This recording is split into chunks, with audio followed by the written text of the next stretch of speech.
मी इथं अल्पोपहार वगैरे ह्या गोष्टी देण्यासाठी माझं कुठलंही कौतुक नसावं. हेल्दी आणि हॅपी राहण्यासाठी एक उदाहरण म्हणून मी इथं उभं राहिलोय.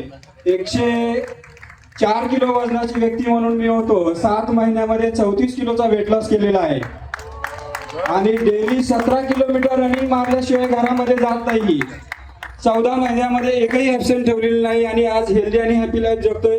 सुरुवातीला शुगर आणि बीपी स्टार्ट होता, आता 0 वरती आहे आणि सकाळी 5 वाजता ह्या सगळ्या गोष्टीला सुरुवात होते. नित्यनियमाने सगळं कार्य चालू होतं. पण असं सगळ्यांनी हेल्दी आणि हॅपी राहण्यासाठी सदैव सगळे प्रयत्न करावेत. हा आज घेतलेला एक उपक्रम आहे. या सगळ्यांना याच्यातून एक चांगला संदेश मिळेल. मी खरंच सरांचं मनापासून अभिनंदन करतो आणि या सगळ्या म्हणजे व्यक्तिमत्वाने इथं सगळ्यांनी साथ दिली. असेच प्रोग्राम हे वर्षभरामध्ये इथं होत राहावेत आणि एक युवा पिढीला एक चांगली सुवर्ण संधी मिळावी हीच मला मनापासूनची अपेक्षा. धन्यवाद.